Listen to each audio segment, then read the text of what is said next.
আমরা যদি বাংলাদেশের মানুষ ঐক্যবদ্ধ থাকি এবং বাংলাদেশের মানুষের যত নেগেটিভ জিনিসই থাকুক না কেন, কিছু পজিটিভ জিনিস আমাদের দেশে মানুষের আছে আলহামদুলিল্লাহ। এর মধ্যে একটা জিনিস হলো, কোনো দুর্যোগ যদি জাতীয় পর্যায়ে আসে, দেয়ালে যদি পিঠ ঠেকে যায়, তখন দেখা যায় আমাদের দেশে মানুষ ঐক্যবদ্ধ হয়ে যায়, সবাই কাঁধে কাঁধ মিলিয়ে নেমে যায়। এবং আলহামদুলিল্লাহ এটা আমাদের একটা শক্তির জায়গা। আরেকটা শক্তির জায়গা হলো এদেশের বেশিরভাগ মানুষ মুসলমান। তারা যদি হিন্দুত্ববাদ দ্বারা আক্রান্ত হয়, প্রতিটা মানুষ আল্লাহকে খুশি করবার জন্য তার জীবন দেওয়ার জন্য প্রস্তুত থাকবে ইনশাআল্লাহ। সো আমার মনে হয় না যে আমাদের এই প্রিয় স্বদেশকে কেউ তুড়ি মেরে উড়ি দিয়ে দখল করে নেবে, এই স্বপ্ন বাস্তবায়ন হবে এত সহজ না ইনশাআল্লাহ তাআলা। তবে এর জন্য আমাদেরকে ঐক্যবদ্ধ থাকতে হবে এবং সতর্ক থাকতে হবে, সচেতন থাকতে হবে। আমরা অনেকে দেখা যায় আজকাল বলি যে আমরা যুদ্ধ চাই, যুদ্ধ চাই। যুদ্ধ চাওয়া হাদিসে নিষিদ্ধ। আমরা যুদ্ধ চাইবো না। নবী সাল্লাল্লাহু আলাইহি ওয়াসাল্লামের শিক্ষা হলো আমরা আল্লাহর কাছে আমান বা নিরাপত্তা চাইবো, যুদ্ধ না।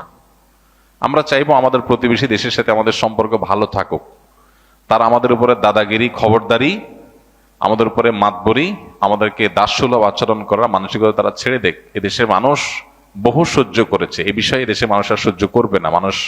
প্রত্যেকটা মানুষ ক্ষোভে ফুঁসে উঠছে, এটা তাদের বোঝা উচিত। তারা যদি এটা বুঝেন, তাহলে ভালো প্রতিবেশী হয়ে আমরা থাকতে পারি, বসবাস করতে পারি। সেটা তাদের জন্য কল্যাণের, আমাদের জন্য কল্যাণের। তা না হলে এদেশের মানুষ এই জাতীয় দুর্যোগে কাঁধে কাঁধ মিলিয়ে শুধু মুসলমান নয়, অন্য ধর্মাবলম্বী আমরা আশা করি তাদের উল্লেখযোগ্য সংখ্যক মানুষ এদেশের স্বাধীনতার স্বার্থ রক্ষা করার জন্য কাঁধে কাঁধ মিলিয়ে কাজ করবে ইনশাআল্লাহ তাআলা। আমার মনে হয় এটা তারাও জানে, আমাদের প্রতিবেশী ভাইরাও জানেন যে বাংলাদেশের মানুষ তাদের জাতীয় দুর্যোগে তারা কিভাবে কাঁধে কাঁধ মিলিয়ে দাঁড়ায়। বহুবার আমরা এটা প্রমাণ করেছি, জাতি এটা প্রমাণ করেছে যে জাতীয় দুর্যোগে মানুষ ঐক্যবদ্ধ হয়ে যায়, সকল ভেদাভেদ মানুষ ভুলে যায়। সেটা আবারও প্রয়োজন হলে মানুষ করবে। কিন্তু কেউ যদি এক্সপেরিমেন্ট চালাইতে আসে বাংলাদেশি মানুষের উপরে, তো আমার তো মনে হয় যে তাদের নিজেদের অস্তিত্ব নিয়ে টানাটানিতে পড়বে ইনশাআল্লাহ। এই জন্য আমাদের ইমানকে বৃদ্ধি করতে হবে, আমাদের চেতনাকে জাগ্রত করতে হবে।